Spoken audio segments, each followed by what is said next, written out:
¿Qué tal, Belén? Ya estamos cerca de que se anuncie el inicio del nuevo curso.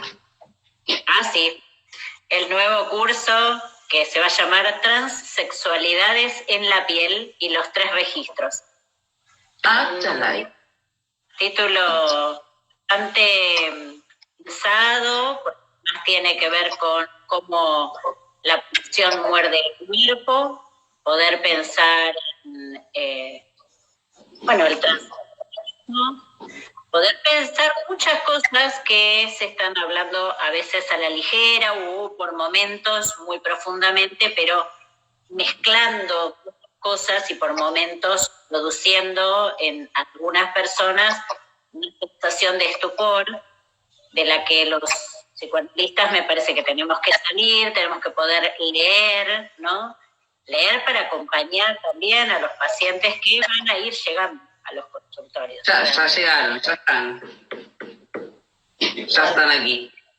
Y es realmente sufrimiento psíquico enorme. Y bueno, ahí es buen momento, me parece ahora, como para trabajar profundo y a la vez nosotros sumar lo que tenemos para decir. Así que bueno, sí, en septiembre. Bien, será a partir de la mitad de septiembre, 4 encuentros, que yo, como les dije la otra vez, se lo vuelvo a decir, va a ser muy interesante. Estuve chusmeando, porque tuve el privilegio de ver el PowerPoint en crudo de la señora Violén, y promete. Hola, Saurio, la Gaby. Muchas gracias. Bueno, y hoy eso. Hay que terminar los puntuales. Arranquemos, vamos. ¿De qué vamos a hablar hoy, Violén? Hoy vamos a trabajar a partir de una frase que Alejandra publicó, es una frase mía de uno de los vivos, ¿no? Dice que lo que autoriza el análisis es lo real. Y a partir de allí, Gloria Lamadrid mandó un mensaje diciendo, pero por favor, si pueden dedicar algún vivo, digamos, ¿no? Es decir, hablar más acerca de esto. Y ahí bueno, si bien... Que ahí justo entró Gloria. Fantástico, Gloria, entonces. Bienvenida, con más razón. Bueno, y si bien yo en el momento le contesté que en los próximos encuentros seguramente iba a poder trabajar acerca de esto, la verdad es que me quedé pensando y hoy justamente trabajando con una paciente, me apareció algo y dije, bueno, está bueno, lo vamos a tomar hoy, este tema.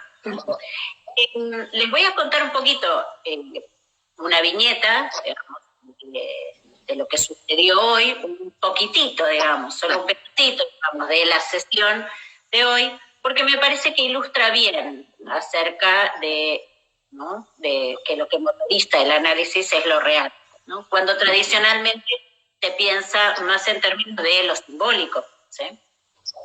Vamos a aprovechar a hacer esta distinción. En este caso se trata de una paciente de mediana edad, embarazada por primera vez, y ella no puede,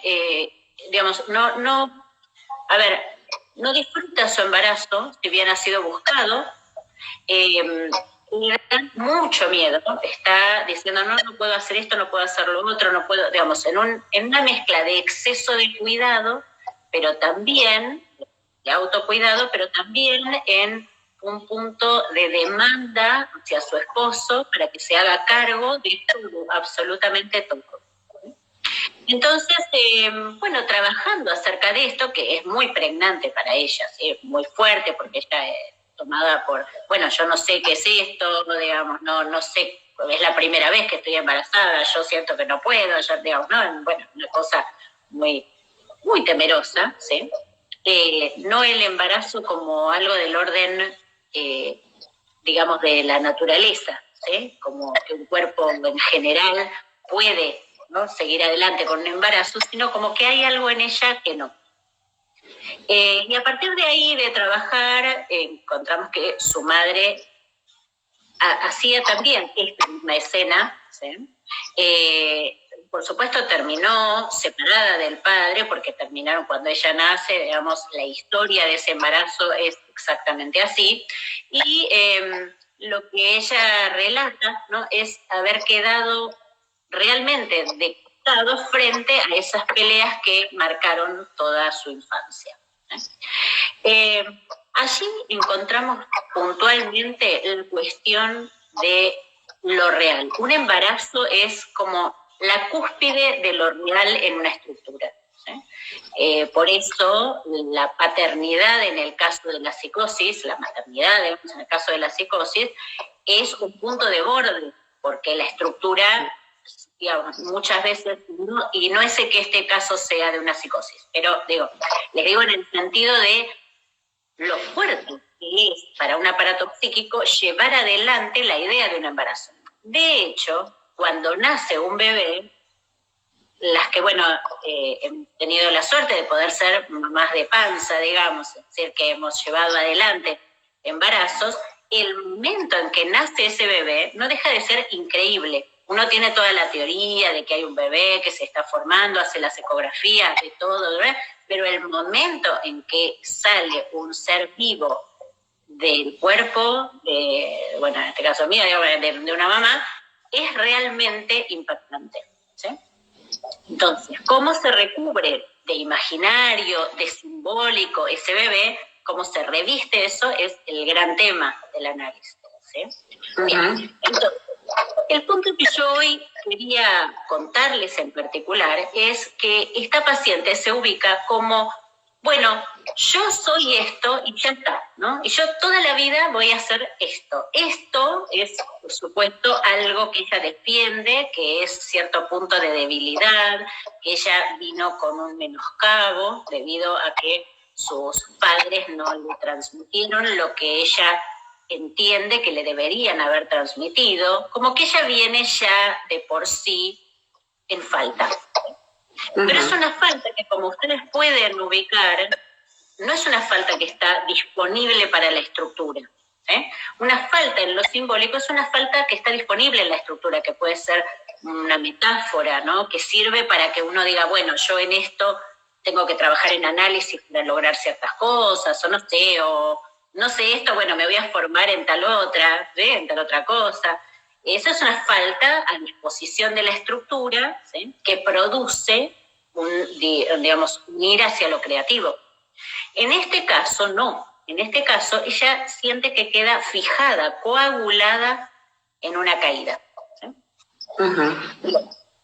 Este ejemplo permite bien ubicar algo que yo ya venía pensando desde antes, que era, ustedes saben, los que van siguiendo los vivos, y yo siempre les cuento de que la cadena significante está aquí y el sujeto, o tal vez está mal dicho, pero yo se los voy a decir así, el sujeto está desde afuera de la cadena significante. El sujeto, hay una relación de tensión entre el sujeto, sujetado a ese significante, ¿sí?, y la cadena, ¿sí?, y se los estoy haciendo en forma didáctica para que ustedes casi como que la ven como si el sujeto estuviera, digamos, como si esa cadena no lo concerniera. Sí, por supuesto, pero esa relación de tensión, ¿sí?, permite que, por ejemplo, un sujeto por momentos quiera decir algo y sienta que no encuentra las palabras para decir.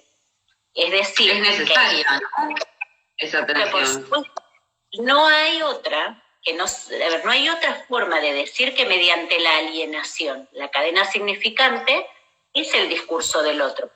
No hay otra forma en que el sujeto puede decir lo propio, que no sea a través de las palabras del otro. Pero lo importante que ustedes tengan claro es que no todo del sujeto se agota en la cadena significante del otro. Y muchas veces el sujeto se instala allí como un modo de tomar un lugar en el mundo, decir, yo soy hijo o hija de estas personas que me han provocado este daño, que me han provocado, que entonces yo soy. Por supuesto, digamos que hay un daño del orden de la frustración en lo imaginario, de la castración en lo simbólico y de la privación en lo real, por supuesto, pero lo importante es que ustedes ubiquen ese punto donde el sujeto está de alguna manera en una posición extática, ¿sí? Es decir, por fuera, ¿sí? Fuera de esa cadena, ¿sí? Está dicho en esa cadena, comprendido, pero no lo agota. Entonces, por ejemplo, cuando Lacan dice el sujeto, el sujeto está entre significantes, ¿no? Y son los momentos en que lo podemos pesquisar. Es entre significantes, por arriba, por abajo, por afuera, por fuera, ¿sí? De esa cadena. Esta paciente se refugia allí y hay un punto donde su goce, ¿sí? Mortífero, es no poder deshacerse, no animarse todavía a deshacerse de ese discurso del otro. Sí, Ale. Que sería la manera en la que uno puede rodear ese real del encuentro con la maternidad bebé ahí in situ. Digamos, la posibilidad de crear algo nuevo es lo que da como la movilidad en la cadena. No sé si... En algún punto, al final del análisis, es cierto que la figura de la madre aparece como esa persona que también se encontró frente a ese bebé sin saber de antemano cómo tenía que hacer. También esa madre ha sido víctima de sus fantasmas, también. ¿Sí? Entonces, el fin de análisis permite de alguna manera cierta pacificación respecto de aquel al cual el sujeto en la cúspide de la sensación de frustración le adjudica la causa de todos sus daños. ¿Sí? La madre, el padre, bueno, etcétera, ¿no? Entonces, Lacan en los primeros seminarios, si bien después va a rechazar la idea del ser, está mucho más influenciado por Heidegger. Lacan toma el concepto del ser. Ustedes van a encontrar en el seminario 1, en el seminario 2, entonces tal vez les puede servir más. Yo uso ya el concepto de sujeto, pero es cierto que hay una contradicción de términos. Cuando yo les digo la cadena significante está aquí y el sujeto está extático respecto de la cadena, es cierto que hay un punto de contradicción en los términos, porque el sujeto está sujetado, ¿sí? Entonces, acá preguntan un segundo. Por eso viene bien que esto de recordar que Lacan trabaja, con la palabra ser, ¿sí? Y él dice, el ser es lo que aparece allí. Es muy interesante porque al aparecer también tiene que ver con algo de lo real. Es lo que aparece allí en la asociación libre, por ejemplo. ¿Sí? Es lo que se hace presente en un análisis. Entonces, el sujeto relata su historia, pero ¿quién es ese que reconstruye esa historia, ¿no? Cuando decimos el análisis se trata de una reconstrucción de la historia, no de una reminiscencia. Pero ¿quién es el que reconstruye? ¿Sí? Y hay algo de esto que me parece muy rico, porque a veces se da como por obvio, ¿no?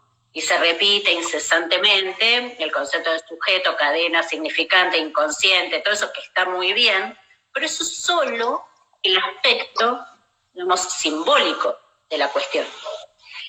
Este concepto, de que el sujeto o el ser, como les decía en esos primeros seminarios, es extático,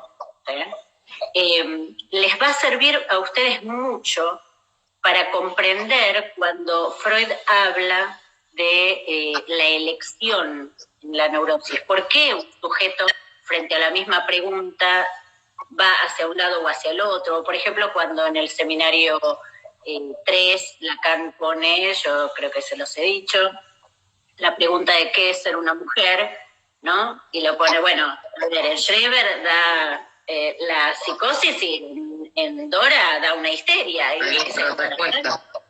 Claro, entonces, este tema era un tema muy importante para Freud y está bueno poder como escucharlo todo el tiempo porque hay algo de la apuesta del sujeto cuando hace un análisis. Y el que hace la apuesta no es solamente el sujeto del inconsciente que repite, como decíamos el año pasado, hablábamos de que el inconsciente tiene características como de los buscadores de Google o, digamos, o Yahoo, o bueno, todos esos. Habrá que ver en qué año vean este vivo algunos y dirán, ¿qué es eso? ¿Qué era eso? ¿No? Bueno, pero respuesta esto no existe, así que... Claro, pero bueno. Pero, digamos, el inconsciente funciona repetitivamente, ¿sí? Entonces, el que hace la apuesta, ¿sí? No podemos subsumirlo solamente a ese sujeto. Sí, ahora sí, Ale, vos me ibas a hacer una pregunta o alguien había hecho una pregunta. Y que preguntaba Caris que no puede deshacerse del discurso del otro, creo que decía por miedo o algo por el estilo. Me imagino que se refiere a esto de que yo soy esto y voy a hacer esto, es como, eso es no deshacerse del discurso del otro. ¿Por qué sería eso? Que asumo que es su pregunta, y cómo se sale de ahí. Bueno, lo primero que les voy a decir es que esa versión, que es una versión que uno escucha en análisis, ¿sí? Es como la cara más imaginaria, ¿sí? Es decir, por miedo queda tomado ahí por el discurso del otro, ¿no? Pero hay toda una cara imaginaria que es lo que el sujeto piensa de sí mismo y lo que piensa del otro y sostener su propia palabra en contra a pesar de todo lo que dicen los demás. Digo, bueno, eso está muy bien, pero es solo la versión imaginaria. En el punto más simbólico son las marcas que a veces pueden tener que ver con que, no sé, el padre o la madre siempre dice, ay, pobre gorda, ¿no? Y lo dicen afectivamente, y después la hija tiene una obesidad, o el hijo, no sé, ¿no? Una obesidad, le cuesta ganar dinero, y esto no es algo que, bueno, mis padres me decían, pobre y gorda, digamos, en un sentido. No, tal vez son significantes que digamos, que seguramente, bueno, algo se juega allí, ¿sí? De las fijaciones orales, digo, o anales, por ejemplo, en relación al dinero o así. Pero es muy importante comprender cómo lo simbólico juega con el significante mucho más allá de la conciencia del sujeto, ¿sí? Por supuesto que está esto que Cari dice, ¿sí? Y el lugar del análisis es ese encuentro con el valor del significante, ¿sí? Y poder deshacerse de eso es la labor del análisis, ¿sí? Porque a veces ir más allá de los papás, saben que Freud decía de la ambivalencia afectiva.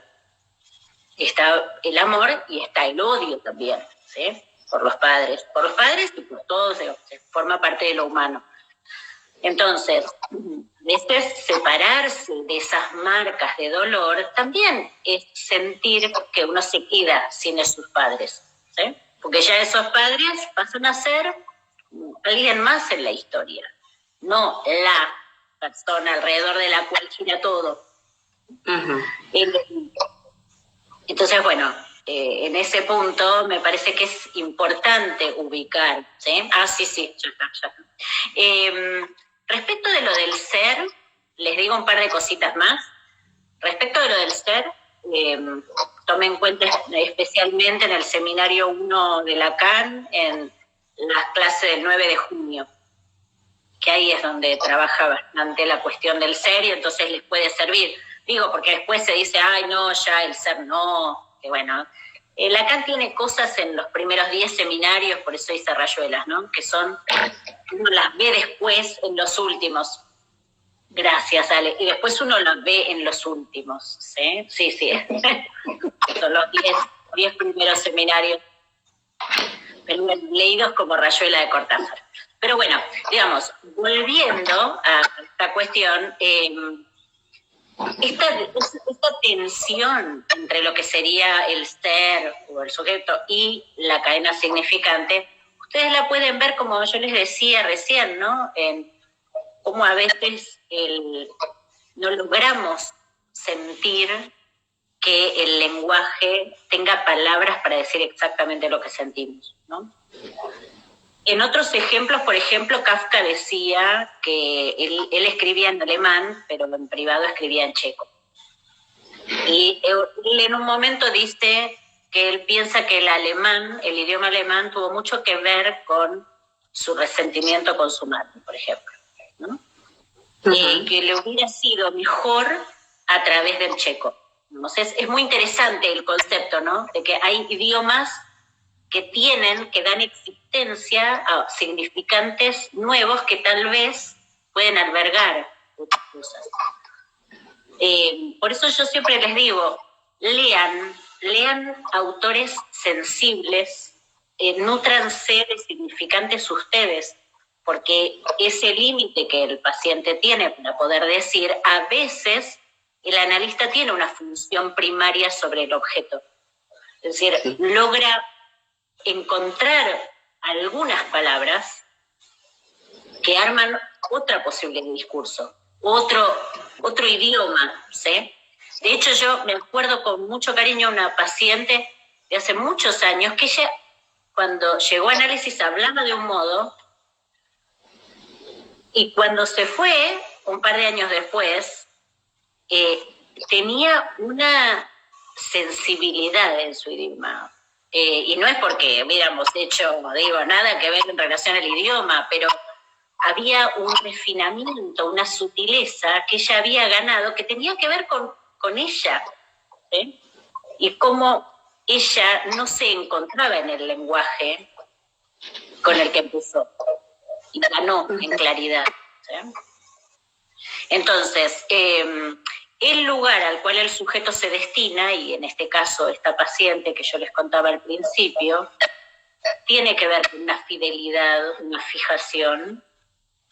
La fijación, expulsión de muerte, ¿sí? Y entonces eso claramente al sujeto no le permite como leerse, ¿sí? Esa sensación de descolonización, ese proceso de descolonización que tiene que hacer respecto del discurso del otro, bueno, es acompañado por un analista, ¿sí? Así que, bueno, en principio, espero que les haya servido. Tan sencillo y tan arduo a la vez, ¿no? Descolonizarse del discurso del otro. Tal cual, pero no por la vía de la reivindicación o de la lucha de... No. No, sino de la creación de una otra cosa. La creación de un, no sé cómo llamaron, sería como un dialecto propio, no sé, es interesante, no sé, tendría que pensarlo, digamos. Pero tiene que ver con la ganancia en sutileza, ¿sí? Un análisis los va a hacer mucho más sutiles. Y bueno, eso. Bueno, nos vemos entonces la semana que viene. La semana que viene, ¿solo vos? Sí, que estoy yo solita. Sí, perfecto. Gracias a todos por estar. Anoté algunas de las preguntas que hicieron que no pude leer en voz alta, sí, sepan eso, que a veces no siempre podemos leer todas. Y nos vemos, la ven a ella el viernes que viene, 4:30 de la tarde, por Rayuela en la Cañada. Gracias por Nos vemos. Chao.